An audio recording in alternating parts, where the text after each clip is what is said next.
बिस्मिल्लाहिर्रहमानिर्रहीम। शुरू अल्लाह के नाम से जो बड़ा मेहरबान निहायत रहम वाला है। अल्लाह वल्ले लोकानो भुलांदे रवांगे, तौहीद हाँ तौहीद सुनांदे रवांगे। अल्हम्दुलिल्लाहि नहमदुहु व नस्तईनुहु व नस्तगफिरुहु व नुमिनु बिही व नतवक्कलु अलैहि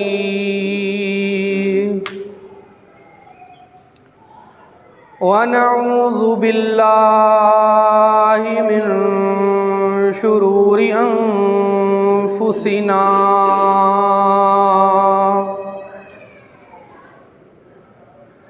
व मिन सय्यिआति अअमालिना।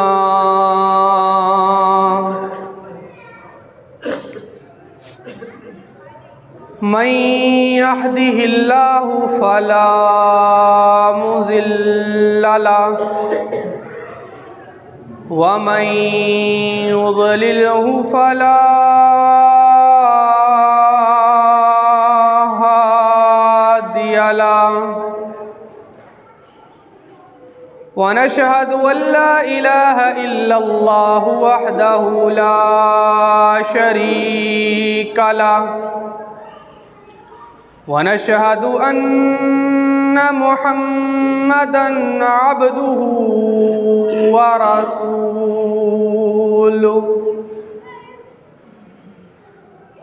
अम्मा बादु फ़इन्न खैरल हदीसी किताबुल्लाह व खैरल हदी हदी मुहम्मदिन सल्लल्लाहु अलैहि वसल्लम व शर्रल उमूरि मुहदसातुहा व कुल्ल मुहदसतिन बिदअ व कुल्ल बिदअतिन ज़लाला व कुल्ल ज़लालतिन फिन्नार। इन्नल्लाह व मलाइकतहु युसल्लूना अलन नबी या अय्युहल्लज़ीना आमनू सल्लू अलैहि व सल्लिमू तस्लीमा। अल्लाहुम्मा सल्लि अला मुहम्मदिन व अला आलि मुहम्मद कमा सल्लैता अला इब्राहीम व अला आलि इब्राहीम इन्नका हमीदुम मजीद। अल्लाहुम्मा बारिक अला मुहम्मदिन व अला आलि मुहम्मद कमा बारकता अला इब्राहीम व अला आलि इब्राहीम इन्नका हमीदुम मजीद। क़ाल अल्लाहु तबारक व तआला फ़ी कलामिहिल मजीद वल फ़ुरक़ानिल हमीद। या अय्युहल्लज़ीना आमनुत्तक़ुल्लाह हक़्क़ तुक़ातिह व ला तमूतुन्न इल्ला व अंतुम मुस्लिमून। सदक़ल्लाहुल अज़ीम। हर किस्म की हम्दो सना बड़ाई की बरियाई वहदानियत अल्लाह वहदहु ला शरीक की ज़ात गिरामी के लिए। दरूद व सलाम इमामुल अंबिया रहमतुल लिल आलमीन आमना के लाल जनाब मुहम्मदुर रसूलुल्लाह सल्लल्लाहु अलैहि वसल्लम की ज़ात अक़दस पर। मेरे मुअज़्ज़ज़ सामीन, अल्लाह ताला ने इंसान को इस दुनिया की ज़िंदगी के अंदर पैदा किया है। हमारी जो ये दुनिया की ज़िंदगी है, इस दुनिया की ज़िंदगी के अंदर अल्लाह ताला ने हमारी जो सारी लाइन है उसके अंदर कभी उतार हैं और तो कभी चढ़ाव हैं। कभी इंसान की ज़िंदगी के अंदर खुशी आती है, कभी इंसान की ज़िंदगी के अंदर गम आता है।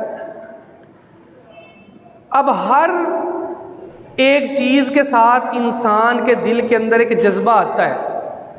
जब खुशी आती है तो इंसान हंसता है, जब दुख आता है तो इंसान रोता है, जब इंसान शर्मिंदा होता है तो उसकी आंख से आंसू आते हैं। और ये जो हमारी आंख से जो ये आंसू निकलते हैं ना रोने के वक़्त, ये जो जज्बात की वजह से हमारी आंख से आंसू निकलते हैं, इनकी कदर मंजिलत अल्लाह ताला के यहाँ बहुत ही ज़्यादा है। लेकिन शर्त सिर्फ एक है कि ये जो आंसू निकले ये अल्लाह ताला के लिए निकले। अब नबी करीम सल्लल्लाहु अलैहि वसल्लम ने फरमाया, सबअतुन युज़िल्लुहुमुल्लाहु यौमा ला ज़िल्ला इल्ला ज़िल्लुहु। 7 किस्म के खुशनसीब बंदे जिनको अल्लाह ताला अपने अर्श का साया नसीब करेगा जिस दिन और कोई साया नहीं होगा। अब क़यामत की जो सख्तियाँ हैं ना, और क़यामत के बारे में जो अल्लाह ताला ने कुरान मजीद के अंदर फरमाया है, सूरज सवा नेज़े पर होगा। कुरान मजीद के अंदर अल्लाह ताला ने फरमाया है कि इंसान उस वक़्त अपने भाई से भाग रहा होगा, बेटा अपने बाप से भाग रहा होगा, बेटी अपनी माँ से भाग रही होगी। वहाँ पर इंसान सूरज के नीचे खड़ा है। इंसान अब इंतज़ार कर रहा है कि कब हमारा हिसाब किताब शुरू होगा। अब इस सारी सख्तियों के अंदर जब इंसान सूरज के नीचे खड़ा होगा ना,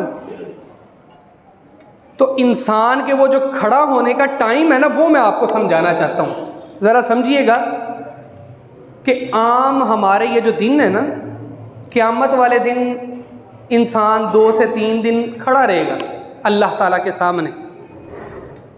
अब इंसान खड़ा हुआ है, हिसाब किताब शुरू नहीं हो रहा। ये जो हमारे यहाँ पर एक बात गर्दिश करती है ना कि हम नबी करीम सल्लल्लाहु अलैहि वसल्लम के उम्मती हैं, ऊंची आवाज़ से सल्लल्लाहु अलैहि वसल्लम कहें। जो हमारे यहाँ पर बात निकली हुई है ना कि हम नबी करीम सल्लल्लाहु अलैहि वसल्लम के उम्मती हैं, कल क़यामत का दिन होगा, हज़रत आदम के पास सब जाएंगे, अल्लाह ताला से सिफारिश करें, फिर हज़रत आदम के बाद हज़रत नूह, सारे नबियों के बाद हज़रत ईसा के पास, और फिर हज़रत ईसा कहेंगे नबी करीम सल्लल्लाहु अलैहि वसल्लम के पास जाते हैं। ये इस बारे में बिल्कुल भी नहीं है कि नबी करीम सल्लल्लाहु अलैहि वसल्लम कहेंगे या अल्लाह मेरे उम्मती हैं इनको जन्नत में भेज दे, बल्कि ये इस बारे में सिफारिश है कि नबी करीम सल्लल्लाहु अलैहि वसल्लम फरमाएंगे या अल्लाह तेरे बंदों से ये दिन की सख्ती बर्दाश्त नहीं हो रही, हिसाब किताब शुरू कर दे, माफ़ी मूफ़ी कोई नहीं मिलनी। अल्लाह ताला ने कुरान मजीद के अंदर फरमाया है, वमन यअमल मिस्काल ज़र्रतिन शर्रन यरा वमन यअमल मिस्काल ज़र्रतिन खैरन यरा। ज़र्रा बराबर भी नेकी की होगी उसका भी बदला मिलना है, ज़र्रा बराबर बुराई की होगी उसका भी बदला मिलना है। तो अब वो जो 2 दिन जो इतना टाइम इंसानों ने खड़ा रहना है ना, वो समझ लें आप 2 दिन क़यामत में हमने खड़ा रहना है, और क़यामत का एक दिन 50,000 साल के बराबर है। अगर हमारी दुनिया में देखा जाए ना, जब से दुनिया बनी है अभी तक जितना टाइम गुजरा है, तो क़यामत के अंदर अभी असर की नमाज का वक़्त हुआ है पहले दिन की। हमने 2 दिन खड़ा रहना है वहाँ पर सूरज के नीचे, और उस वक़्त के अंदर अल्लाह ताला जिस बंदे को अपने अर्श का साया नसीब कर दे उससे ज़्यादा खुशकिस्मत बंदा और कोई है ही नहीं। अल्लाह ताला हम सारों को उन बंदों में शामिल कर दे। ऊंची आवाज़ से बोले आमीन।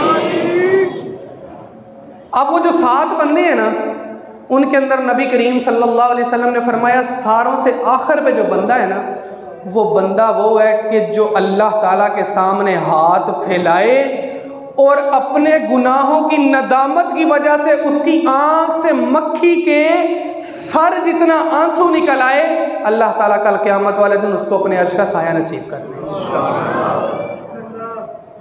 ये आंसू की कीमत है एक गुनाहगार और आम इंसान की। हम जैसे गुनाहगारों के आंसू की ये कीमत अल्लाह के बारगाह में है। और यही आंसू अगर हो तमाम दुनिया के आंसुओं से सबसे ज़्यादा कीमती आंसू और तमाम दुनिया के इंसानों से सबसे आला और अरफा इंसान की आंखों का आंसू, जो कि तेरे और मेरे पीरो मुर्शद रहबर और रहनुमा जनाब मुहम्मदुर रसूलुल्लाह सल्लल्लाहु अलैहि वसल्लम की आंख का आंसू हो तो उसकी क्या कदर व मंजिलत है। आज के मेरे इस जुमे का मकसद आपके सामने नबी करीम सल्लल्लाहु अलैहि वसल्लम की ज़िंदगी के वो पहलू बयान करना है कि जिनके अंदर नबी करीम सल्लल्लाहु अलैहि वसल्लम ने अल्लाह ताला के सामने बहुत ही ज़्यादा आंसू बहाए। अब ज़रा गौर करिएगा, पहला मौका, और जितने भी मैं आपको ये पहलू बताऊंगा ना, इन सारे पहलू और वाक़यात में एक एक सबक है आपके लिए। पहला मौका, नबी करीम सल्लल्लाहु अलैहि वसल्लम ने ऐलान किया, तमाम कुरैश वालों को बुलाकर कहा कि अगर मैं कहूँ कि भाई इस पहाड़ के पीछे एक लश्कर है जो तुम पर हमला करने लगा है, लेकिन वहाँ पर लश्कर ना हो, यकीन कर लोगे? उन्होंने कहा हमने आपको कभी ज़िंदगी में झूठ बोलते नहीं देखा, हमारी अमानतें आपके पास पड़ी हैं, हम मान लेंगे अगर मोहम्मद ने कहा है ना कि भाई लश्कर आ रहा है तो फिर आ रहा है। तो नबी करीम सल्लल्लाहु अलैहि वसल्लम ने फरमाया क़ूलू ला इलाहा इल्लल्लाह, ला इलाहा इल्लल्लाह कह दो। उन्होंने कहा ना, ए नहीं हो सकता, हमने ये नहीं कहना, ये काम मुश्किल कह दिया तुमने मोहम्मद, ये नहीं होना। बहरहाल नबी करीम सल्लल्लाहु अलैहि वसल्लम के ऊपर जुल्म शुरू कर दिया, जो ईमान लेकर आए उन पर जुल्म शुरू कर दिया। अब एक औरत उम्मे जमील उसका नाम है, रोज़ाना जाती है, जंगल से कांटे चुनकर लाती है, देखती है मोहम्मद ने इस रास्ते से रोज़ाना गुजरना है, उस रास्ते में वो कांटे लाकर फेंकती है कि मोहम्मद यहाँ से गुजरेगा, वो ध्यान से गुजरेगा, गलती से उसको कोई कांटा चुभ जाएगा। अब वो रोज़ाना जाती है, रोज़ाना तोड़ कर लाती है, नबी करीम सल्लल्लाहु अलैहि वसल्लम रोज़ाना वहाँ से गुजरते हैं। अब एक दफ़ा ये हुआ, नबी करीम सल्लल्लाहु अलैहि वसल्लम की तबीयत ख़राब हो गई, 2 दिन नबी करीम सल्लल्लाहु अलैहि वसल्लम वहाँ से नहीं गुजरे। अब वो औरत कहती है कि मुझे तो बड़ा मसला हो रहा है, मैं इतनी मुश्किल से कुल्हाड़ी उठा के वो जंगल में जाओ, उधर से कांटे उतार कर लाओ, ला कर रास्ते में बिछाओ, और मोहम्मद यहाँ से गुजरता ही नहीं। उसने मक्का में ये बात मशहूर कर दी कि नाऊज़ु बिल्लाह, मोहम्मद को उसके रब ने छोड़ दिया है। अब नबी करीम सल्लल्लाहु अलैहि वसल्लम परेशान हो गए। नबी करीम सल्लल्लाहु अलैहि वसल्लम ने अल्लाह ताला के सामने हाथ फैला लिए, या अल्लाह, इस सारी दुनिया के खिलाफ मैंने हाथ बुलंद कर दिया है, मैंने इनके खिलाफ आवाज़ बुलंद कर दी है, मेरे चाचे मेरे मुखालिफ हो गए हैं, मेरे अपने मेरे मुखालिफ हो गए हैं, मेरे दोस्त मेरे मुखालिफ हो गए हैं, सिर्फ एक ही मुझे सहारा है कि या अल्लाह तू मुझे कभी नहीं छोड़ेगा। या अल्लाह, अगर इस वक़्त के अंदर तूने मुझे छोड़ दिया तो तेरे अलावा मेरा इस दुनिया में और कोई नहीं है। अब नबी करीम सल्लल्लाहु अलैहि वसल्लम रो रहे हैं, अल्लाह ताला के सामने गुजारिशें कर रहे हैं। अल्लाह ताला ने कुरान मजीद बनाकर नाजिल कर दिया है, अल्लाह के नबी, वज़्ज़ुहा वल्लैलि इज़ा सजा मा वद्दअका रब्बुका व मा क़ला। ऐ अल्लाह के नबी, आपको आपके रब ने कभी भी तन्हा नहीं छोड़ा। ये पहला मौका, नबी करीम सल्लल्लाहु अलैहि वसल्लम ने अल्लाह ताला के सामने बड़े ही आंसू बहाए। अब नबी करीम सल्लल्लाहु अलैहि वसल्लम के ऊपर मुजालिम चल रहे हैं, जुल्म बहुत ही ज़्यादा हो रहा है, जो लोग ईमान लेकर आए हैं उन पर भी जुल्म हो रहा है। इस वक़्त के अंदर नबी करीम सल्लल्लाहु अलैहि वसल्लम को ना एक बंदा सपोर्ट कर रहा है, जिसने नबी करीम सल्लल्लाहु अलैहि वसल्लम को बचपन से पाला है। वो हैं हज़रत अली के भी वालिद मोहतरम और नबी करीम सल्लल्लाहु अलैहि वसल्लम के चचा हज़रत अबू तालिब रज़ी अल्लाह ताला अन्हु। हम कुछ नहीं कह सकते इस बारे में, लेकिन उन्होंने जो नबी करीम सल्लल्लाहु अलैहि वसल्लम के लिए मुशक्क़तें उठाई हैं ना, उसके लिए, क्योंकि नबी करीम सल्लल्लाहु अलैहि वसल्लम को जब घाटी में डाल दिया ना, तो अगर मुआहदे के मुताबिक हज़रत अबू तालिब चाहते तो वो वापस आ सकते थे, लेकिन वो भी नबी करीम सल्लल्लाहु अलैहि वसल्लम के साथ घाटी में रहे और वहाँ पर चमड़ा और पत्थर खाए, क्योंकि उनके भतीजे को ये वाली चीज़ कही गई थी। अब आखिरी वक्त करीब है, आखिरी वक्त करीब है, नबी करीम सल्लल्लाहु अलैहि वसल्लम अपने चचा के पास आए, आकर कहते हैं चचा इस्लाम कबूल कर लें, चचा इस्लाम को कबूल कर लें। अब कुरैश मक्का भी आ गए हैं, वो भी देख रहे हैं। अबू तालिब कहते हैं मोहम्मद बात पता क्या है, पूरी ज़िंदगी मैं सरदारी में रहा हूँ, सरदार बन के रहा हूँ, आखिरी वक्त में मैंने इस्लाम कबूल कर लिया ना तो इन्होंने पता क्या कहना है, अबू तालिब पूरी ज़िंदगी लात और उज़्ज़ा तुम्हें खिलाते रहे हैं, तुम्हारी सरदारी रही है, तुम्हारे काफिलों को उन्होंने सही रखा, आखिरी वक्त में उनसे दगा कर गए हो। नबी करीम सल्लल्लाहु अलैहि वसल्लम रोते जा रहे हैं और अपने चचा को मनाते जा रहे हैं, उन्होंने इस्लाम कबूल नहीं किया। अब नबी करीम सल्लल्लाहु अलैहि वसल्लम उनकी वफ़ात के बाद अल्लाह ताला के सामने हाथ उठा लिए, या अल्लाह मेरे चाचा ने मेरे लिए बड़ी कुर्बानियाँ दी हैं, या अल्लाह इसको मुआफ़ कर दे। नबी करीम सल्लल्लाहु अलैहि वसल्लम रो रो कर दुआएं कर रहे हैं। अल्लाह ताला ने कुरान मजीद में पता क्या फरमाया है, इन्नका ला तहदी मन अहबब्ता वलाकिन्नल्लाह यहदी मन यशा, आप जिसको चाहेंगे उसको अल्लाह ताला ने हदायत नहीं देनी जब तक अल्लाह ताला की रज़ा उसमें शामिल नहीं होगी। अब यहाँ पर ना एक बड़ा ही खूबसूरत सा पॉइंट मैं आपको समझाने लगा हूँ, कड़वा ज़रूर है लेकिन खूबसूरत है। नबी करीम सल्लल्लाहु अलैहि वसल्लम के रोज़े की जालियों को ना हमारे पाकिस्तानी हाथ लगाते हैं या चूमाते हैं ना उधर के पुलिस वालों से बच के, ये मैंने अपनी आंखों से देखा हुआ है। तो वो आगे पता क्या कहते हैं, हमारे लिए अब जन्नत के दरवाजे खुल गए, हमें कब्र के अंदर अब किसी ने कुछ नहीं कहना, जो मर्जी करते रहो, हमने रोज़े की जालियों को चूम लिया है। मैं आपको बताऊं, अब्दुल्ला बिन उबई जो सबसे बड़ा मुनाफिक था ना, जब वो फोत हो गया उसका बेटा आया, आकर कहता है अल्लाह के नबी जनाजा आप पढ़ा दें, मेरे बाप ने मुझे पता है जो जो किया है, लेकिन आपसे मेरी गुजारिश है, नबी करीम सल्लल्लाहु अलैहि वसल्लम रहमतुल लिल आलमीन है, मेरी बात बहुत ही गौर से सुननी है, बहुत ज़्यादा गौर से, ये मेरा पॉइंट आपने समझना है। नबी करीम सल्लल्लाहु अलैहि वसल्लम अब्दुल्ला बिन उबई के जनाजे पर गए, नंबर 1। नंबर 2, नबी करीम सल्लल्लाहु अलैहि वसल्लम ने उसके मुंह में अपना लुआब लगाया। नंबर 3, नबी करीम सल्लल्लाहु अलैहि वसल्लम ने अपनी चादर उसको कफन के तौर पे दी। नंबर 4, नबी करीम ने अपने हाथों से उसको कब्र में उतारा। नंबर 5, नबी करीम ने उसका नमाज जनाजा पढ़ाया। नंबर 6, नबी करीम ने उसके लिए इस्तगफार की दुआ की। कितना कुछ किया। अल्लाह ताला ने कुरान मजीद में पता क्या फरमाया है, इस्तगफिर लहुम औ ला यस्तगफिर लहुम औ इस्तगफिर लहुम 70 मर्रतिन फलन यगफिर अल्लाह लका। अल्लाह के नबी एक बारी माफ़ी मांगो, 70 मरतबा माफ़ी मांगो, अल्लाह ताला ने मुआफ़ नहीं करना। ते असी जाली नूं चुम के कहने आ सानू कबर च फरिश्तियां सवाल कोई नहीं करना। तो बात समझाने का मकसद ये है कि जब तक हमारे अपने आमाल नहीं है ना, तब तक अल्लाह ताला के यहाँ हमारी मुआफ़ी नहीं। अल्लाह ताला ने मुआफ़ करने के ना बड़े आसान तरीके रखे हैं, जब तक इंसान खुद कोशिश करता है। सिफारिशों पे कुछ नहीं होता, सिफारिश को भूल जाएं। कुरान करीम की जो सबसे मुबारक आयत है ना, आयतल कुर्सी, अल्लाह ताला ने उसके अंदर क्या फरमाया, मन ज़ल्लज़ी यशफ़अउ इंदहु इल्ला बिइज़्निही। कौन सा बंदा है जो मेरी इजाज़त के बगैर मेरे सामने किसी की सिफारिश कर दे। अपने दिमागों से ये फतूर निकाल दीजिए कि हमें सिफारिश मिल जाएगी। अल्लाह ताला ने कुरान मजीद में बड़ा सख्ती से मना फरमाया है, और अल्लाह ताला ने कुरान मजीद के अंदर बड़ी सख्तियाँ बताई हैं।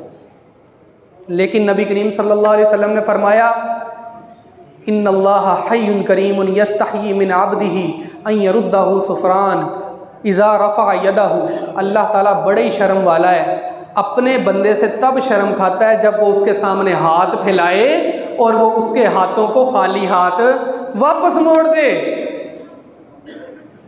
तो साबित ये हुआ कि कोशिश हमें खुद करनी पड़नी है, अल्लाह के सामने आंसू हमें खुद बहाने पड़ने हैं, अल्लाह के सामने क़याम हमें खुद करने पड़ने हैं, अल्लाह के लिए कुरान हमें खुद पढ़ना है। इंसान ने जो चीज़ खुद करनी है ना, जो इंसान ने खुद कुर्बानी देनी है, उसी को अल्लाह ताला ने काबिल कबूल समझना है और बकाया चीज़ें सारी छोड़ दे। तो बात इधर उधर निकल गई है। नबी करीम सल्लल्लाहु अलैहि वसल्लम ने अपनी चचा की वफ़ात पर दूसरी मरतबा आंसू आए। तीसरी मरतबा नबी करीम सल्लल्लाहु अलैहि वसल्लम जब मक्के से निकल रहे हैं, अब मक्के से निकल रहे हैं, पहले सारे अपने सहाबियों को हुक्म दे दिया भाई हिजरत कर जाओ। अब सारे जो सहाबी हैं, पहले एक काफ़िला गया हबशा की तरफ, फिर दूसरा काफ़िला गया हबशा की तरफ। वहाँ पर जाफ़र इब्ने अबी तैयार रज़ी अल्लाह ताला अन्हु ने तकरीर की, जिसकी वजह से वहाँ पर रहने लग पड़े। अब एक गुमनाम मुजाहिद है, कुछ सहाबी ना बहुत ही ज़्यादा नबी करीम के चहीते हैं लेकिन गुमनाम है, क्योंकि नबी करीम सल्लल्लाहु अलैहि वसल्लम पर इस्लाम लाने के बाद ना उनकी लाइफ जो है ना वो शॉर्ट थी काफ़ी, इसलिए नाम हमें इतना ख़ास पता नहीं है। नबी करीम सल्लल्लाहु अलैहि वसल्लम ने हुक्म दिया हबशा का, लेकिन नबी करीम सल्लल्लाहु अलैहि वसल्लम ने अपना एक बंदा तैयार करके भेजा मदीने के अंदर। उस बंदे ने अकेले तन्हा तबलीग करके पूरा मदीना मुसलमान किया। कितने जने ने? एक बंदे ने पूरा मदीने को मुसलमान किया। और जब ये सहाबी शहीद हुआ ना बदर की जंग के अंदर, तो नबी करीम सल्लल्लाहु अलैहि वसल्लम ने सबसे ज़्यादा आंसू बहाए, और इस गुमनाम मुजाहिद का नाम है हज़रत मुसअब इब्ने उमैर रज़ी अल्लाह ताला, ऊंची आवाज़ ना बोलो, रज़ी अल्लाह ताला अन्हु। तीसरा मौका हो गया। चौथे नंबर पर नबी करीम सल्लल्लाहु अलैहि वसल्लम ने ऐलान किया, हय्या अलल जिहाद, मुसलमानों जिहाद के लिए निकल पड़ो। अब ये वाला जो पॉइंट है ना, ये हमारी आज की जो सोसाइटी है ना, जो आजकल हमारे इर्द गिर्द चीज़ें हो रही हैं, उससे रिलेटेड बड़ा मेल खाता है। नबी करीम सल्लल्लाहु अलैहि वसल्लम मदीने के अंदर आए। अभी नबी करीम सल्लल्लाहु अलैहि वसल्लम ने इकोनॉमी को बिल्ड करना शुरू किया है। अभी नबी करीम सल्लल्लाहु अलैहि वसल्लम ने कारोबारों को और सहाबा ने अपने आप को वहाँ पर सेटअप करना शुरू किया है। अभी कोई इतना मालो मता पास नहीं है, जितना था सारा मक्का छोड़ आए हैं। अब नबी करीम सल्लल्लाहु अलैहि वसल्लम ने ऐलान कर दिया, भाई जिहाद के लिए निकलना है, काफ़िले की तरफ जाना है। अब अबू सुफियान का काफ़िला आ रहा है, मुसलमान 313 नबी करीम सल्लल्लाहु अलैहि वसल्लम के साथ निकल पड़े। कईयों के पास तलवारें हैं, कईयों के पास नहीं हैं। 8 तलवारें, कुछ नेज़े, 2 घोड़े, 70 ऊँट। कईयों के बदनों के ऊपर कमीज़ नहीं है, सिर्फ तहबंद है। कईयों के पास सिर्फ छड़ियाँ हैं। कईयों के पास वो जिससे बकरियों के वो पत्ते नहीं काटते, कुंडे लगे होते हैं दरख्त, वो डंडे के ऊपर चरवाहे हैं जो उनके पास वो हैं। अब ये 313 सहाबी नबी करीम सल्लल्लाहु अलैहि वसल्लम के साथ निकल गए। अब पता नहीं था सामने 1000 का लश्कर आ जाएगा। सो अबू सुफियान ने वहाँ पर पैगाम भेज दिया, उधर से 1000 का लश्कर निकल आया। वो बिल्कुल तैयारी के साथ आ रहे हैं, उनमें से सरदारों ने लोहे के लिबास पहने हुए हैं। 1000 का लश्कर है। इस दुनिया के अंदर कोई भी जो वार का टेक्नीशियन है, जो भी है, जर्नैल है जितना बड़ा, वो अगर इस सिनेरियो को देखेगा, ये वाली जंग को देखेगा, कोई बंदा भी नहीं कह सकता कि भाईजान ये वाले जो 313 हैं जिनके पास हथियार भी पूरे नहीं हैं, इस 1000 को हरा सकते हैं। लेकिन नबी करीम सल्लल्लाहु अलैहि वसल्लम ने जंग से पहले अपने खैमे के बाहर अपने सहाबा से तकरीर की, उनको जोश दिलाया। लेकिन नबी करीम सल्लल्लाहु अलैहि वसल्लम वापस खैमे के अंदर गए। डर लगा ना कि भाई असी 313 वहाँ, मौत से डर नहीं, अपने सहाबा से। अल्लाह ताला के सामने हाथ फैला लिए, या अल्लाह आज अगर ये 313 नाम लेने वाले तेरे रास्ते में शहीद हो गए ना, तो तेरा नाम लेने वाला इस दुनिया में कोई बाकी नहीं रहना। अब नबी करीम सल्लल्लाहु अलैहि वसल्लम रोते जा रहे हैं, या अल्लाह मैं क्या करूं, यहाँ पर मेरे साथ यही सारे बंदे हैं, पीछे मेरे पास कुछ भी नहीं है। नबी करीम सल्लल्लाहु अलैहि वसल्लम रोते जा रहे हैं, आंखों से आंसू निकलते जा रहे हैं, अब आंसू बहते जा रहे हैं, हिचकी बंद गई। नबी करीम सल्लल्लाहु अलैहि वसल्लम के रोते रोते हजरत अबू बकर सिद्दीक बाहर खड़े हुए हैं। अब वो वेट कर रहे हैं, इंतजार कर रहे हैं कि नबी करीम की दुआ खत्म होगी, लेकिन नबी करीम का रोना ही नहीं रुक रहा। अचानक से खैमे का पर्दा उठाया और जाकर नबी करीम को अपने सीने से लगा लिया। ऐ अल्लाह के नबी रोए ना, इतना ना रोए, मुझे उम्मीद है अल्लाह ताला ज़रूर आपकी मदद करेगा। और अल्लाह ताला ने कुरान मजीद के अंदर फरमाया, वह अमददनाकुम बि अल्फिम मिनल मलाइका, हमने 1000 फरिश्तों से तुम्हारी उस दिन बदर वाले दिन मदद की है। फ़ज़ाए बदर पैदा कर, उतर सकते हैं तेरी नुसरत को फरिश्ते कितार अंदर कितार अब भी। अब यहाँ पर आपको एक पॉइंट बताऊँ आज की दुनिया से। हम लोग कहते हैं कि जब तक अगला बंदा साढ़े अद्धे को बंदे मार नहीं ना छड़दा, तब तक हमने नहीं करना कुछ भी। इस्लाम अमन का दरस देता है, इस्लाम अमन का दरस ज़रूर देता है, लेकिन अल्लाह ताला ने कुरान मजीद में फ़रमाया है कि तुम अपने हथियार तैयार रखो। जब तुम्हें ये चीज़ महसूस हो कि दुश्मन तैयारी कर रहा है, तुम पहले हमला कर दो। नबी करीम सल्लल्लाहु अलैहि वसल्लम को महसूस हुआ ना, क्या किया? हमला कर दिया। ओहद के अंदर क्या किया? ओहद के अंदर हमला कर दिया। मदीने के शहर से बाहर निकल पड़े, वो तो अब्दुल्ला बिन उबई ने 2 नंबरी की। बहरहाल ये तीसरा मौका, चौथा मौका जब नबी करीम सल्लल्लाहु अलैहि वसल्लम अल्लाह ताला के सामने खूब रोए। अब जंग ख़त्म हो गई है, कैदी आ गए हैं, नबी करीम सल्लल्लाहु अलैहि वसल्लम की मजलिस शूरा लग गई है। अब इस मजलिस शूरा के अंदर नबी करीम सल्लल्लाहु अलैहि वसल्लम ने सारों से पूछना शुरू किया, हाँ भाई पहली फतह है, क्या करना चाहिए कैदियों के साथ? हज़रत उमर ने कहा, अल्लाह के नबी सारों को की कर दे, सारे को कत्ल कर दे, तोड़ा ला दे। इन्होंने जो हमारे साथ किया है। हज़रत अबू बकर ने कहा, नहीं अल्लाह के नबी ऐसा करते हैं, इन सारों से थोड़े थोड़े पैसे लेते हैं, फिदिया लेते हैं और इनको छोड़ देते हैं। नबी करीम ने फरमाया, हाँ ये ठीक है। अब भाई ऐलान हो गया, हाँ भाई जितने लोग सारे सुन लो, थोड़ा थोड़ा सा हमें माल दो, थोड़े थोड़ा सा फिदिया दो और तुम लोग जाते जाओ, हमने तुम्हें माफ़ किया। अब सब लोग पीछे पैगाम भी जो आया मक्का, अब मक्का से उनके रिश्तेदार आ रहे हैं, सामान ला रहे हैं, माल ला रहे हैं, वो मुसलमानों को देते हैं, मुसलमान उन सामान को पकड़ते हैं और उसको छोड़ देते हैं फिदिया लेकर। अब कैदियों के अंदर नबी करीम सल्लल्लाहु अलैहि वसल्लम का दामाद भी सामने आ गया, हज़रत अम्मार इब्ने आस सामने आ गए।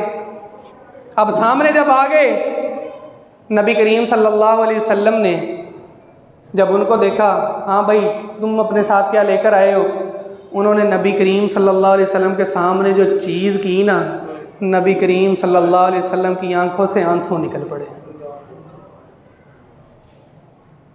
नबी करीम सल्लल्लाहु अलैहि वसल्लम की आंखों से आंसू निकल पड़े। नबी करीम सल्लल्लाहु अलैहि वसल्लम ने फरमाया, अमर ये भी वापस ले जा और जाकर मेरी बेटी से कहना कि बेटियां अपने बाप के तोहफों को अपने बाप को वापस लौटाया नहीं करती। इस्लाम बेटियों वाला भी दीन है। इस्लाम वो दीन है जिसने बेटी को रहमत बनाया है। नबी करीम सल्लल्लाहु अलैहि वसल्लम से पहले ना सारी बच्चियों को ज़िंदा दरगोर किया जाता था।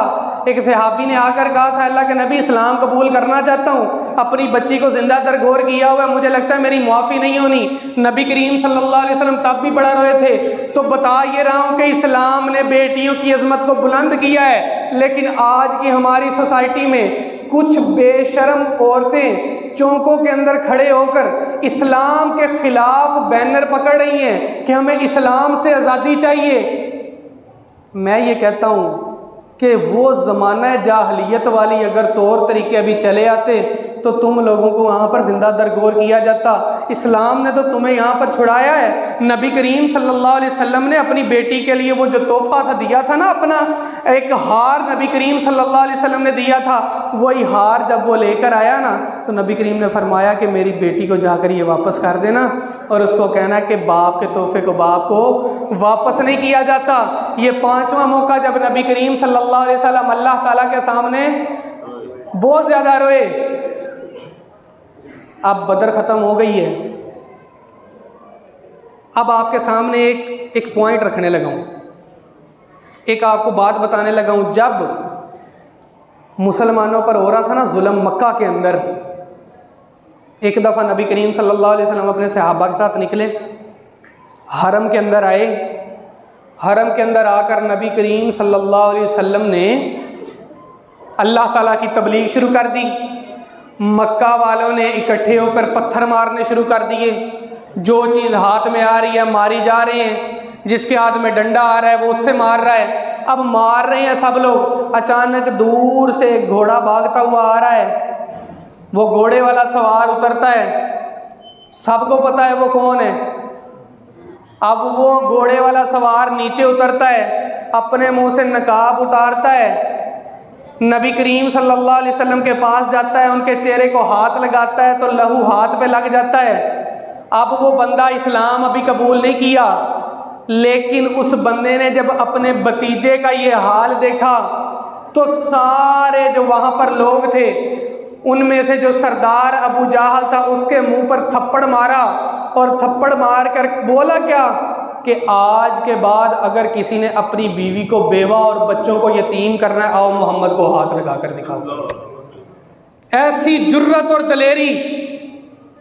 और इस सहाबी का नाम है हज़रत हमज़ा रज़ी अल्लाह ताला, हज़रत अमीर हमज़ा। मैं एक तालिब इल्म हूँ, मेरा जो इल्म है ना वो बहुत कम है। यहाँ पर मेरे से ज़्यादा इल्म वाले लोग बैठे हैं।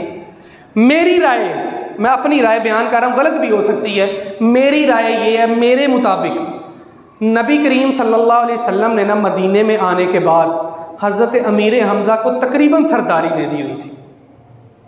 बदर के अंदर सरदार अमीर हमज़ा, ओहद के अंदर सरदार अमीर हमज़ा, बग़ैर किसी वोटिंग के। खैबर के अंदर पहले हज़रत अबू बकर को, फिर इस तरह वोटिंग हुई ना, फिर हज़रत अली को दिया। जब तक अमीर हमज़ा से बग़ैर वोटिंग के सिपा सलार कौन रहे? अमीर हमज़ा।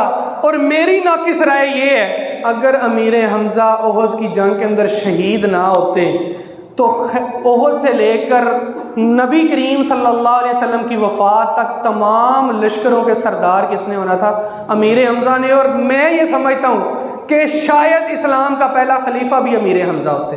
हो सकता है मैं गलत हूँ, मेरी गलत राय भी हो सकती है, लेकिन मैंने जो नबी करीम सल्लल्लाहु अलैहि वसल्लम का लगाव देखा है ना हज़रत हमज़ा से, मैं उसकी बिना पर कह रहा हूँ। अब उस लगाव की एक आपके सामने ना एक झलक बयान करने लगा हूँ। अब ओहद की लड़ाई शुरू है। हज़रत अमीर हमज़ा ने ना बदर की लड़ाई के अंदर उतबा को, शैबा को और वलीद को ना हज़रत अली के साथ मिलकर मारा था। 3 बंदे उधर से आए बदर से पहले, 3 इधर से गए। हज़रत हमज़ा, हज़रत अली और हज़रत उबैदा, और उधर से सामने से 3 बंदे आए। हज़रत हमज़ा ने इन हज़रत अली के साथ मिलकर इन तीनों को मारा।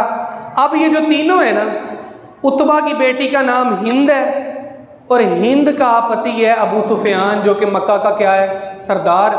अब इसने कहा, एक नेज़ेबाज इंसान हबशी जिसका नाम है, उसको कहा कि भाई मैं तुम्हारे वज़न के बराबर तुम्हें सोना और चांदी दूंगी, काम सिर्फ एक है, तुमने ओहद के अंदर और किसी बंदे को हाथ भी नहीं लगाना, तुमने सिर्फ एक बंदे को मारना है, हज़रत हमज़ा को, जिसने मेरे बाप को कत्ल किया है। अब ओहद की लड़ाई शुरू हो गई। नबी करीम सल्लल्लाहु अलैहि वसल्लम ने 50 तीरंदाजों को कहा, ओहद की पहाड़ी के ऊपर इथों हिलना नहीं जे, यहाँ से अपनी जगह नहीं छोड़नी, जो मर्जी हो जाए, तुम लोगों ने अपनी जगह कभी भी नहीं छोड़नी। अब इस जंग के अंदर, बदर के अंदर तो नहीं, लेकिन ओहद की जंग के अंदर एक बंदा शामिल था जिसको नबी करीम ने बाद में सैफुल्लाह का लक़ब दिया, हज़रत खालिद इब्ने वलीद। मेरे आइडियल है, मेरे मोस्ट फेवरेट हज़रत खालिद इब्ने वलीद वो हस्ती हैं कि जिन्होंने अपनी ज़िंदगी के अंदर 102 जंगें लड़ी हैं और एक भी नहीं हारे। इंसानी तारीख में कोई ऐसा बंदा नहीं है, सिकंदर आज़म भी जंगे हारा है, नेपोलियन भी जंगे हारा है, लेकिन हज़रत खालिद इब्ने वलीद ने कोई भी जंग नहीं हारी। लेकिन 2 जंगें ऐसी थी जिनमें ड्रा हो गया। मूता के अंदर जब हज़रत खालिद इब्ने वलीद को झंडा मिला, 3000 के मुकाबले में 1.5 लाख का लश्कर, वो भी रूमियों का। रोमन एम्पायर, आपने देखा होगा कोई फिल्में आती हैं ना पुरानी हिस्ट्री से रिलेटेड, आपने रोमन्स को देखा होगा, सबसे बड़ी पावर जिन्होंने इस पूरी दुनिया के ऊपर कब्जा किया था हज़रत ईसा से पहले, जिनके अंदर बड़े बड़े नाम है, सिकंदर आज़म, अलेक्जेंडर, जूलियस सीजर, ये बड़े बड़े नाम हैं। तो रोमन्स का एक बहुत ही सिक्का था उस वक़्त, सुपर पावर थी। और फिर वो लश्कर जो अभी अभी फारसियों को हरा कर आ रहा है, मूता से पहले उन्होंने फारसियों को हराया था। अब 1.5 लाख का लश्कर मुकाबला 3000, कोई जोड़ बनता है भला? लेकिन सबको पता था मुसलमानों ने नहीं रहना। लेकिन इस वक़्त के अंदर आखिरी वक़्त में जिस बंदे के हाथ में झंडा आया वो थे हज़रत खालिद इब्ने वलीद। और खालिद इब्ने वलीद ने अपने दिमाग का इस्तेमाल करके मुसलमानों को उस जंग से वापस लेकर आए। सिर्फ ये एक जंग थी जिसके अंदर कोई नतीजा नहीं निकला, नहीं तो हज़रत खालिद इब्ने वलीद ने अपनी ज़िंदगी की तमाम जंगें जीती हैं। और यहाँ तक कि ओहद की लड़ाई के अंदर मुसलमानों के ख़िलाफ़ आए हैं और वहाँ पर मुसलमानों को शिकस्त दी हज़रत खालिद इब्ने वलीद की वजह से। नबी करीम सल्लल्लाहु अलैहि वसल्लम को पता था कि भाई खालिद वहाँ पर खड़ा हुआ है, जंग शुरू हो गई, खालिद वहाँ से अपने दस्ते को लेकर नहीं हिल रहा, 50 तीरंदाजों को खड़ा कर दिया, इत्थों तुसी नहीं हिलना। जंग ख़त्म हो गई, काफर भागने लग पड़े, मुसलमान जीत गए। खालिद अपने सवारों को लेकर उधर का उधर खड़ा है, इंतज़ार कर रहा है। अब वो जो 50 तीरंदाज है ना, वो कहते हैं यार जंग तो ख़त्म हो गई है, माले गनीमत देखो, नीचे माले गनीमत है, सामान इकट्ठा करिए, जीत गए हैं, सामान चुकिए जाके। वो सारे तीरंदाज नीचे उतरे। हज़रत खालिद इब्ने वलीद इसी इंतज़ार में थे। उन्होंने ओहद की पहाड़ी का चक्कर काटा और मुसलमानों के ऊपर पीछे से हमला किया। जो भाग रहे थे उन्होंने भी पीछे से वापस पलट गए और मुसलमानों की फतह को शिकस्त में तब्दील कर दिया। अब इस वक़्त के अंदर एक बंदा किसी को कुछ नहीं कह रहा, वो देख रहा है कि अमीर हमज़ा मुझे कहाँ मिलेंगे। उसको अमीर हमज़ा लड़ाई करते हुए नज़र आए। उसने दूर से नेज़ा मारा जो जाकर सीने में लगा। अमीर हमज़ा वहाँ पर शहीद हो गए। अब शहादत के बाद जिस औरत ने कहा था ना कि भाई तुम्हें तुम्हारे जिस्म के बराबर मिलेंगे सारा कुछ हिंद, वो आई, आकर अमीर हमज़ा का पेट चाक किया, कलेजा निकाल कर चबाया, आंखें निकाली, कान निकाले, उनका हार बनाकर अपने गले में डाला, लाश के टुकड़े टुकड़े कर दिए। अब जब ये लोग चले गए, हर बंदा आ गया नीचे। मेरा भरा भी जंग च असी नज़र नहीं आ रहा, अपने भाई को ढूंढ रहा है। मेरा प्यो भी जंग च असी नज़र नहीं आ रहा, वो अपने बाप को ढूंढ रहा है। नबी करीम सल्लल्लाहु अलैहि वसल्लम नीचे उतरे, मेरे चचा भी जंग के अंदर से नज़र नहीं आ रहे। अब कपड़ों से पहचान जब की लाश की, लाश का ये कटी हुई लाश का जब हाल देखा, नबी करीम सल्लल्लाहु अलैहि वसल्लम के ऊपर कपकपी तारी हो गई, घुटनों के बल ज़मीन पर गिर गए और आंखें खुली की खुली रह गईं। नबी करीम सल्लल्लाहु अलैहि वसल्लम जो कि रहमतुल लिल आलमीन है, जिन्होंने कूड़े भी अपने ऊपर खाए हैं, जिन्होंने पत्थर भी खाए हैं, जिनकी खून से जूती भी लत गई है, उन्होंने तब भी कहा या अल्लाह इनको माफ़ करना। अपने चचा की लाश का जब ये हाल देखा, कांपती हुई आवाज़ में आसमान की तरफ मुंह उठाया और कहा या अल्लाह मैं कसम उठाता हूँ अगली मर्तबा अगर मुझे कुफार के ऊपर तूने गलबा अता किया, मैं 70 काफरों का कलेजा निकाल कर चबाऊंगा और उनकी लाश के टुकड़े टुकड़े कर कर उनकी आंखों के हार बनाकर अपने गले में डालूंगा, जो लाश का हाल इन्होंने मेरे चचा के साथ किया है। नबी करीम सल्लल्लाहु अलैहि वसल्लम ने यह बात कांपती हुई आवाज़ में कहकर ज़ारो कतार रोने लग पड़े। सहाबा ने गले से लगा लिया, लेकिन नबी करीम सल्लल्लाहु अलैहि वसल्लम के ना आंसू रुक रहे हैं, ना नबी करीम सल्लल्लाहु अलैहि वसल्लम की हिचकियाँ रुक रही हैं। नबी करीम सल्लल्लाहु अलैहि वसल्लम रो रोते जा रहे हैं। जब बेटा रोता है बाप चुप करवाता है, जब बेटी रोती है माँ चुप करवाती है, जब बाप के अलावा भाई रोता है तो बहन चुप करवाती है, छोटी बहन रोए बड़ा भाई आके चुप करवाता है। इस सारे जहान के कायनात का रहमतुल लिल आलमीन रोया। अल्लाह ताला ने जिब्राइल को भेजा, जा मेरे नबी को जाकर सब्र दे। ए अल्लाह के नबी वस्बिर वमा सब्रुका इल्ला बिल्लाह, ए अल्लाह के नबी सब्र कीजिए। ये पांचवा मौका जब नबी करीम सल्लल्लाहु अलैहि वसल्लम अल्लाह ताला के सामने बड़े ही ज़्यादा रहे। अब नबी करीम सल्लल्लाहु अलैहि वसल्लम फ़तह मक्का गुज़र गई। फ़तह मक्का के बाद खैबर का मौका आया। मुसलमानों की तादाद बहुत कम है, मुसलमान बहुत थोड़ी तादाद में है। कुफ़ार का लश्कर बहुत ज़्यादा है, 2 लश्कर इकट्ठे होकर 10-10 हज़ार के आ गए हैं। सुलेमान फ़ारसी जो फ़ारस से आए थे, उन्होंने कहा अल्लाह के नबी हमारे यहाँ पर जब बंदे कम हो और 2 से ज़्यादा हो हम खंदक बना लेते हैं। मदीना के इर्द गिर्द खंदक खेंद ली गई। अब वो खंदक बना ली है। अब उधर से कुफ़ार का लश्कर भागता हुआ आ रहा है। अब भागता हुआ जब यहाँ पर पहुँचा तो अचानक सामने खंदक देखकर रुक गया। अब इन्होंने पड़ाव कर लिया। अब समझ नहीं आ रही, पार करते हैं तो सामने मुसलमान तीर मारते हैं, पार करें तो करें कैसे। इस वक्त के अंदर ना पीछे से मदीने के ऊपर से घूम करना, जो अंदर यहूदी रहते थे ना, यहूदियों ने शुरू से ही बड़ा काम ख़राब करके रखा है, बड़ा काम ख़राब करके रखा है यहूदियों ने पीछे से जाकर ना कुफ़ार को, यहाँ पर वीक पॉइंट है, यहाँ पर सहाबी कम हो खड़े होते हैं, रात के वक्त यहाँ पर पैरा नहीं होता, सुबह के वक्त यहाँ पर पैरा नहीं होता, कमज़ोर कड़ियाँ ना बताने लग पड़े।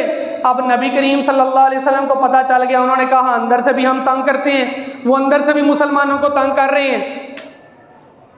अब जंग तो वहाँ पर अल्लाह ताला की मदद से आंधी आ गई, मुसलमान जीत गए। नबी करीम सल्लल्लाहु अलैहि वसल्लम अपना असला उतार रहे हैं। हज़रत जिब्राईल आए, आपने अभी असला नहीं उतारा। उन्होंने कहा अल्लाह के नबी आप असला क्यों उतार रहे हैं, आपको नहीं पता अभी पीछे से क्या हुआ है, यहूदियों ने क्या किया है, अभी ये वाली जंग अभी बाकी है। मुसलमानों ने सारा लश्कर लेकर यहूदियों के किले के पास आए, वो भागने की तैयारी कर रहे हैं। अब मुसलमानों को, उनको पता है हमारी तादाद कम है, मुसलमानों ने मारना है। उन्होंने कहा हम मरेंगे तो आटे थोड़े जे लैके मरांगे, लेकिन एक वजह हो सकती है, हज़रत साद इब्ने मुआज़ को बुलाओ, साद इब्ने मुआज़ को बुलाओ, वो जो फैसला करेंगे हमें वो मंजूर है। अब ये भी एक गुमनाम मुजाहिद है, ये भी एक गुमनाम मुजाहिद है। हज़रत साद इब्ने मुआज़ रज़ी अल्लाह ताला अन्हु, लड़ाई के दौरान उनको ज़ख़म लगा, ज़ख़म शिद्दत पकड़ गया, बीमार हैं। अब नबी करीम सल्लल्लाहु अलैहि वसल्लम ने कहा ठीक है, जो मुआज़ वादा करे, जो साद फ़ैसला करेगा वो हमें भी मंजूर होगा। अब ज़रा ये इम्पोर्टेंस और अहमियत नोट करें। खैमा लगा हुआ है बड़ा वाला, एक तरफ यहूदियों के उलमा और उनके सरदार बैठे हैं, एक तरफ मुसलमानों के बड़े बड़े सहाबी और नबी करीम सल्लल्लाहु अलैहि वसल्लम बैठे हैं। दरमियान वाली कुर्सी खाली है। नबी करीम सल्लल्लाहु अलैहि वसल्लम के साथ अबू बकर भी हैं, नबी करीम सल्लल्लाहु अलैहि वसल्लम के साथ हज़रत अली भी हैं, नबी करीम सल्लल्लाहु अलैहि वसल्लम के साथ अबू उबैदा भी हैं। बड़े बड़े सिपाही और बड़े बड़े जो सहाबी हैं ना वो इधर हैं, इधर यहूदियों के हैं। हज़रत साद इब्ने मुआज़ को कंधे पर रख के ना, कंधे का सहारा देकर खैमे के अंदर दाखिल किया गया। अब साद इब्ने मुआज़ खैमे के अंदर दाखिल हुए हैं, यहूदियों समेत, सहाबियों समेत, नबी करीम सल्लल्लाहु अलैहि वसल्लम के समेत सब लोग खड़े हो गए। ये अहमियत, सब लोग खड़े हो गए। हज़रत साद बैठे, सब लोग बैठे। हज़रत साद ने ना जंग से पहले अल्लाह से दुआ की थी, या अल्लाह तब तक मौत ना देना जब तक 1000 काफिरों को मार ना लूँ, या अल्लाह तब तक मौत ना देना जब तक 1000 काफिरों को मार ना लूँ। अब ये चीज़ सोचने में नहीं आती कि यार इको बंदा 1000 बंदे मारे, समझ में नहीं आती, लेकिन अल्लाह ताला ने दुआ को सच कर दिखाया। वो कैसे? हज़रत साद ने फैसला ये सुनाया कि यहूदियों के जितने भी मर्द हैं ना बालग, उन सारों को कत्ल कर दिया जाए, और जितने भी जो दूसरे लोग हैं। और ये जो फैसला था ये नबी करीम सल्लल्लाहु अलैहि वसल्लम के दिल का फैसला था, और नबी करीम सल्लल्लाहु अलैहि वसल्लम बेइंतहा खुश हुए। लेकिन जैसे ही 1000 बंदा कत्ल हुआ, हज़रत साद का जख्म खुल गया और आप शहीद हो गए। अब शहीद होते साथ नबी करीम सल्लल्लाहु अलैहि वसल्लम की आंखों से आंसू निकल आए। नबी करीम सल्लल्लाहु अलैहि वसल्लम जनाजे में शामिल हैं।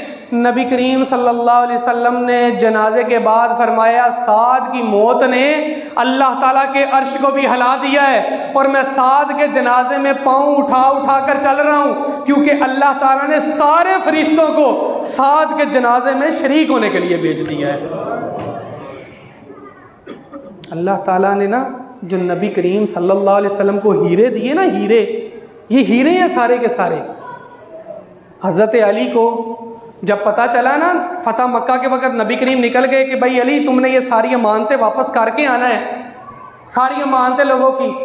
अब यहाँ पर आप अमानत का देखें, नबी करीम सल्लल्लाहु अलैहि वसल्लम को कत्ल करना चाहते हैं जो बंदे, उन्हीं के पैसे नबी करीम के पास हैं, और नबी करीम हज़रत अली को बिठा कर आए, लिटा कर अपने बिस्तर पे कि अली सुबह बंदियां दे पैसे वापस करके आई जेड़े मैनू मारना चाहते ने। अल्लाह अकबर। अल्लाह, ये अमानत हमें नबी करीम सल्लल्लाहु अलैहि वसल्लम ने सिखाई है। नबी करीम सल्लल्लाहु अलैहि वसल्लम ने अपनी ज़िंदगी में जो भी किया है ना, हम लोगों को बताने के लिए किया है, उम्मत को सिखाने के लिए। घर वालों से अच्छा इखलाक, बेटियों से अच्छा इखलाक, औलाद के साथ प्यार। आपको एक मज़े का वाक़या बताऊं, एक बहुत ही मज़े का फिल्मी वाक़या नबी करीम सल्लल्लाहु अलैहि वसल्लम का। अब नबी करीम सल्लल्लाहु अलैहि वसल्लम रात को अपने दोस्तों के साथ हैं, हमारे वाला हिसाब लगा लें, 11 दिन नाल रात को निकल गए। बीवी हज़रत आयशा घर पे इंतज़ार कर रही है। नबी करीम सल्लल्लाहु अलैहि वसल्लम अपने दोस्तों के साथ थोड़ा सा क्या हो गए, लेट। 11 दिन नाल टाइम लग ही जाता है, दोस्तों के साथ बंदा निकला हो रात को लेट हो ही जाता है। अब नबी करीम सल्लल्लाहु अलैहि वसल्लम भी क्या हो गए, लेट। अब आए हैं, आकर अपने घर के बाहर के, अब सुबह से काम कर कर के मेरी बीवी आयशा सो गई होनी है, दरवाज़ा खटकाऊंगा, उठेगी, बुआ खोलेगी, नींद ख़राब होगी। ऐसा करता हूँ, घर के बाहर जो दीवार है ना, इसके साथ बेटेक लगा के बैठ जाता हूँ, थोड़ा टाइम रह गया है, फजर टाइम उठेगी अजान की वक़्त, तब चला जाऊँगा घर। ये नबी करीम सल्लल्लाहु अलैहि वसल्लम ने किया। अब बीवी की देखें, हज़रत आयशा कह रही है मेरा बंदा अभी तक घर नहीं आया। इंतज़ार करते करते उसी दीवार के दूसरी तरफ वो टेक लगा कर बैठी हुई हैं कि नबी करीम सल्लल्लाहु अलैहि वसल्लम घर आएंगे, उनको सुलाकर फिर मैं सोऊंगी। बंदा दीवार दे इस पासे बैठा है, बुढ़ी दीवार दे इस पासे, दोनों एक दूसरे की मोहब्बत में इंतज़ार कर रहे हैं। अब ये किस लिए था? मैं आपको कहता हूँ, जन्नत के अंदर जन्नतियों के सबसे बड़ा इनाम क्या होना है? अल्लाह ताला का दीदार।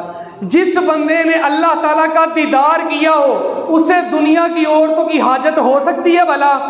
ऊंची बोलो यार, नहीं हो सकती। तो खुदा की कसम उठाकर कहता हूँ, नबी करीम सल्लल्लाहु अलैहि वसल्लम ने ये हमें बताने के लिए किया है। क्या उम्मत वालों, अपनी बीवियों के साथ क्या करना है? अच्छा सलूक करना है। नबी करीम सल्लल्लाहु अलैहि वसल्लम ने जो भी किया है उम्मत को बताने के लिए किया है। तो अब नबी करीम सल्लल्लाहु अलैहि वसल्लम ने वो जनाजा बताया, नबी करीम सल्लल्लाहु अलैहि वसल्लम उस जनाजे पर बहुत रोए। अब आखिरी मौका आपके सामने बयान करना चाहता हूँ, जब नबी करीम सल्लल्लाहु अलैहि वसल्लम अल्लाह ताला के सामने सबसे ज़्यादा रोए।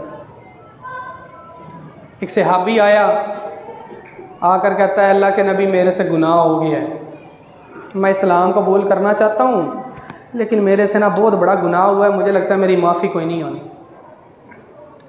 नबी करीम सल्लल्लाहु अलैहि वसल्लम ने फरमाया इस्लाम कबूल करो। शिरक भी किया होगा ना, शिरक से बड़ा तो कोई गुनाह नहीं है, तुमने शिरक भी किया होगा ना, अल्लाह ताला वो भी मुआफ़ कर देगा। तुम इस्लाम तो कबूल करो, जितने भी तुम्हारे गुनाह हैं वो सारे के सारे अल्लाह ताला मुआफ़ कर देगा, तुम इस्लाम कबूल करो। उन्होंने कहा नहीं अल्लाह के नबी, मुझे पता है मुआफ़ी कोई नहीं मिलनी मुझे। नबी करीम सल्लल्लाहु अलैहि वसल्लम ने बताया कौन सा ऐसा गुनाह कर लिया तुमने, मुझे भी बताओ। अब वो बंदा जो अपना गुनाह बता रहा है वो आपको बताने लगा हूँ। वो बंदा कहता है अल्लाह के नबी मैं एक ताजिर हूँ, तिजारत के सिलसिले में मैं शाम की तरफ निकल गया अपना सामान लेकर, मेरी बीवी हामला थी, अब मैं शाम की तरफ जा रहा हूँ, वहाँ पर मेरा सामान बिका, आगे से मुझे मुनाफा होता गया हत्ता कि 5 से 6 साल गुजर गए। अब जब मैं 5 से 6 साल बाद वापस घर आया, अब मुझे दिमाग में कोई चीज़ याद नहीं है, मैं बस घर आने की खुशी में था कि मैं घर जाऊंगा अपनी बीवी से मिलूंगा। अब मैं घर आया, घर आकर बीवी से मिला, वहाँ पर एक प्यारी सी बच्ची थी, वो भाग कर काम कर रही थी, उसने भाग कर मेरे हाथ धुलवाए, उसने भाग कर मुझे कपड़ा ला कर दिया। जब खाना मेरी बीवी रख रही है वो भाग कर सामने पानी लेकर आई। मैंने अपनी बीवी से पूछा ये बच्ची किसकी है? उसने कहा ये हमसायों की बच्ची है, मुझे बड़ी प्यारी लगी, मैंने गोद में उठाया, उसको प्यार किया, उसको अशरफियाँ दी। अल्लाह के नबी खाना खाने के बाद मैं सो गया, सोकर उठा तो मेरी बीवी ने मुझे बताया वो किसी और की बच्ची नहीं है, वो बल्कि तुम्हारी बेटी है। अल्लाह के नबी उस वक़्त मेरा प्यार और शफ़क़त सारा मेरी आंखों से ओझल हो गया। मैंने अपनी बीवी से कहा कि इसको तैयार करो, मैं इसके मामू के पास इसको लेकर जाने लगा हूँ। मैंने कुदाल हाथ अपने कंधे पर रखी, अपनी बेटी का हाथ पकड़ा, जंगल की तरफ चला गया। अल्लाह के नबी मैं जंगल में जाकर खुदाई शुरू कर दी। अब मैं खोदता जा रहा हूँ, वो बच्ची मेरे से पूछती है आप इतनी मेहनत क्यों कर रहे हैं अब्बू जी, आपको पसीना आ रहा है? अपने छोटे से कपड़े के साथ आकर वो मेरे माथे से अपना पसीना पहुँच रही है। अल्लाह के नबी मुझे तब भी उस पर प्यार नहीं आया। अब नबी करीम सल्लल्लाहु अलैहि वसल्लम को पता था कि आगे क्या होने जा रहा है। नबी करीम की आंखों से आंसू निकल पड़े। उसने कहा अल्लाह के नबी मैं खोदता जा रहा हूँ, वो अपने नन्हे नन्हे हाथों से मेरा काम कम करने के लिए मिट्टी उठा कर गड्ढे से बाहर फेंक रही है। अब पानी खत्म हो गया, खोदते मेरा गला सूख रहा है। वो बच्ची कभी इधर को भाग रही है कि मैं यहाँ से पानी देखूँ अपने अब्बू के लिए, वो इधर को भाग रही है, मेरा अब्बू काम कर करके थक गया है, मैं वहाँ से पानी देखूँ। कहाँ से वो पानी उठा कर लाई और लाकर मुझे कहती है अब्बू जी आप थक गए होंगे, ये पानी पी लें। अब जब तक मैं पानी पी रहा था वो अपने नन्हे हाथों से मिट्टी उठा रही है। अल्लाह के नबी मुझे तब भी उस पर बिल्कुल भी प्यार और शफकत नहीं आया, हत्ता कि मैंने गड्ढा खोद लिया। खोदने के बाद मैंने उस बच्ची को उस गड्ढे के अंदर रखा। अंदर रखने के बाद मैंने मिट्टी को ऊपर डालना शुरू किया। उसकी चीखें मेरे कानों में आ रही थी, वो रो रही थी, मुझसे अपना गुनाह पूछ रही थी, मुझसे अपना पैदा होने वाला गुनाह पूछ रही थी कि अब्बू जी मेरा गुनाह क्या है, किस वजह से आप मुझे इस कब्र के अंदर दफना रहे हैं। अल्लाह के नबी मुझे तब भी उस पर प्यार नहीं आया, मुझे उस पर बिल्कुल भी रहम नहीं आया। अल्लाह के नबी मैंने उसको चीखती हुई को जिंदा मिट्टी के ऊपर दबाकर ज़मीन को बराबर कर दिया।